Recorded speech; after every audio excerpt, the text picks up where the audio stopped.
Hello, Luke.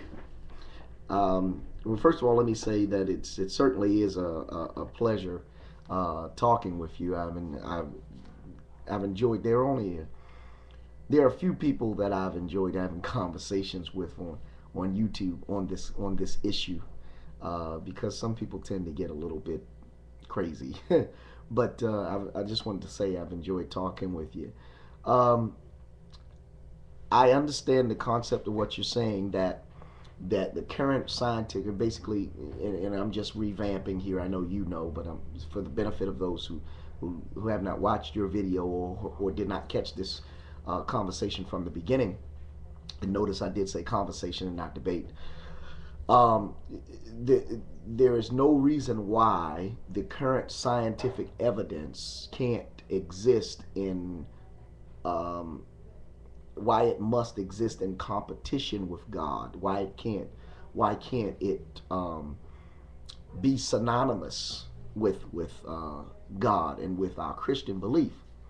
Well, that's a very good point. And the problem is that, excuse me, I got a pop up here. The problem is that there are a few things that simply will not, do not now, and probably will not ever coincide. Um, I agree that there is a measure of science in creation. In other words, in other words, when you talk about the singularity that began to rapidly expand and cause the creation of the universe, um, one could define that as the voice of God. Could say that, God spoke at one point, and the cluster, the singularity, the point of a pencil or a pen, it ignited and began to expand rapidly until it reached its current position. Um, I suppose one could make that argument. The problem there is that in order for that to happen, just simply based on the level of movement that we have between the planets and in our solar system as we know it, would take billions of years. The problem with that, when it comes to the basis of our faith, the Christian faith, the belief of most theists, and I don't mean Christianity as the belief of most theists, I mean creation as the belief of most theists. The problem is simply that the times will not and cannot align.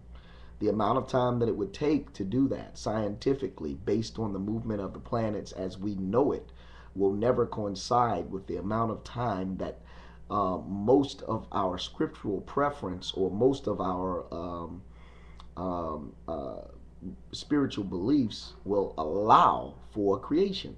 Now, one could make the argument that at one point the expansion, because of the hand of God, the expansion was very, very rapid, and then at some point, God spoke and said, "Okay, that's far enough."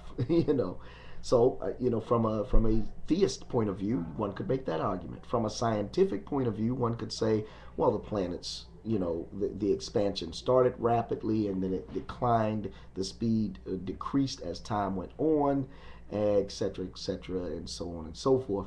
So, you know, uh, tomato, tomato. I mean, who can say? It's neither here nor there to me. But I do understand your point. Science and the existence of God can coincide as long as they're agreed. Now, here's the other problem. The other problem is that one of evolution. Now, evolution teaches that man evolved from a primal species, which evolved from a different species, which evolved from a reptilian species, which evolved from premortal, from our um, from a soup, basically, Um, and I'm sorry, I'm losing my word. I can't think of the word that I'm trying to think of. But at any rate, that we evolved from that soup, and then from one species to the next and to the next and to the next. The problem with that, there again, is time. How much time would it have taken for that to happen? Um, does any theist or theological belief allow for that amount of time for creation?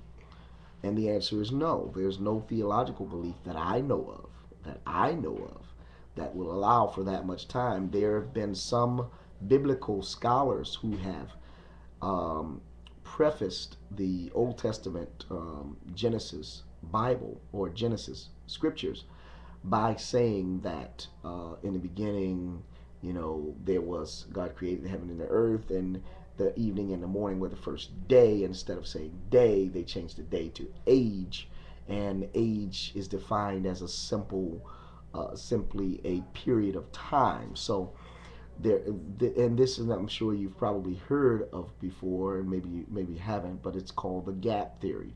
Now, I don't particularly believe in the gap theory, but there are some theists who do, and I don't knock those who do. I simply believe what I believe, and in my heart, I'm justified in what I believe. In my heart, I say, I'm justified in what I believe. So, but there are many theists that do believe that there were millions of years in creation. Um, According to the word as I read it, I don't see that. So the problem there again is time in creation. How much time would it have taken for the evolutionary process to get from one thing to the next, and how much time have we been here? And of course, now there's a scientific theory that says that evolution happened in spurts, and that there were periods of fast evolution and then it slowed down. Here's the next question, or the next problem that I have. Okay, and my problem is that I don't see evolution as a reality, and I tell you the reason why. Because I've never because I've never seen anything evolve.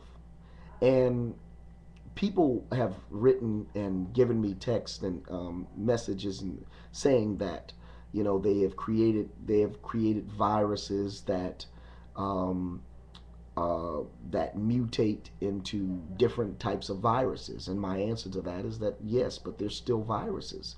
I mean, tell me a virus that has changed into something other than a virus, and bacteria that has changed into anything other than bacteria. And there's scientific evidence now that says that there were no. I believe a gentleman. This is a quote from another writer who said that there were no moths that ate nylon that until nylon was created. Of course, that's saying that as a process of evolution, and I believe that is a process of growth, but not evolution. I mean, we change. If you move from one state to another, your tolerances to heat and cold adjust over the course of many years. So yes, but you won't grow fur and suddenly become a grizzly bear. Yeah, I mean, if you live in California and then you move to Alaska, your tolerances to heat and cold will adjust. And if you have children in Alaska, their tolerance will adjust. And after a few generations, even your children will be born with different levels of tolerances to heat and cold. That's a proven scientific fact. That's growth, but it's not evolution. I mean, it's not. I'm sorry. I wouldn't consider that evolution. I mean, maybe some people do. I don't. Scientifically, I don't think it's evolution. So the problem there again is that the times don't jive for creation.